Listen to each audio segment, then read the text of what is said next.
Long, long ago, during the Tang dynasty in ancient China, there were 8 immortals, namely Lu Dongbin, He Xianggu, Chao Guizhou, Han Xiangzi, Zhang Guolao, Iron Crutchley, Lan Caihe, and Han Zhongli. Each of these immortals possessed extraordinary powers and great magical abilities, and their names and stories were widely spread among the people. One day, the 8 immortals received an invitation from the mythical Penglai Island to attend the annual Peach Banquet.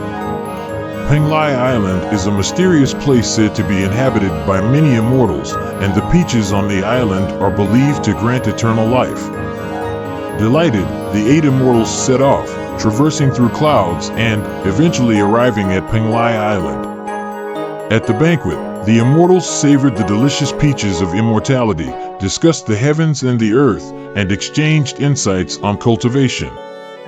Time flew by, and before they knew it, the feast came to an end. The 8 immortals were still in high spirits, but had to return to the mortal world. However, before them lay the vast and turbulent East Sea, with no boats available for crossing. Faced with this challenge, the 8 immortals decided to use their magical powers to cross the sea.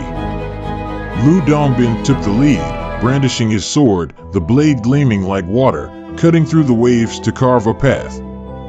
He Xianggu lightly leaped onto a blooming lotus flower, which gently drifted on the sea, carrying her safely across. Chao Guizhou took out his fan, and with a gentle flick, the waves immediately parted, clearing a way for him. Han Xiangzi played his magical flute, the melodious sound echoing as the sea seemed to obey, splitting itself to make a path. Zhang Guolao rode his magical donkey, which trotted over the waves as if on solid ground, ferrying him steadily across the sea.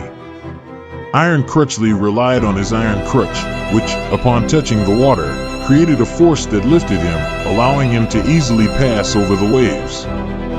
Lan Caihe sat in her flower basket, which seemed to come to life, undulating with the waves yet never sinking into the water.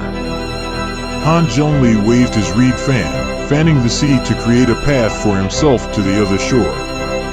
As the 8 immortals each displayed their magical powers and were enjoying themselves, the Dragon King of the East Sea learned of the situation. The Dragon King believed that the actions of the 8 immortals disturbed the peace of the seabed and thus dispatched shrimp soldiers and crab generals to stop them. A thrilling battle unfolded on the sea. The 8 immortals and the sea creatures engaged in a fierce confrontation, with magical powers intertwining with the waves, creating a tumultuous scene. Lu Dongbin's sword light shone even brighter, He Xianggu's lotus radiated a myriad of rays, Chao Guizhou's fan created a storm, Han Xiangzi's flute played more passionately, Zhang Guolao's donkey leaped into the air, Iron Crutchley's crutch turned into a golden light. Lan Caihe's basket blossomed with a riot of colors, and Han Zhongli's fan produced rainbows. After a fierce battle, the 8 immortals, with their wisdom and magical powers, finally defeated the Dragon King's troops. The Dragon King, witnessing the vast magical abilities of the 8 immortals, felt awed and dared not obstruct them further. The 8 immortals successfully crossed the East Sea and continued on their immortal journey. The story of the 8 immortals crossing the sea holds an important place in Chinese traditional culture. It not only reflects the personalities and magical powers of the 8 immortals, but also embodies the principle of each showing their own magical powers or everyone doing their best. It encourages people to use their unique strengths and wisdom to work together and overcome difficulties when faced with challenges.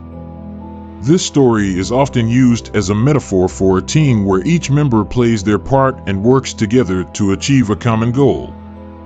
The images and stories of the 8 immortals continue to deeply influence the values and worldview of the Chinese people to this day.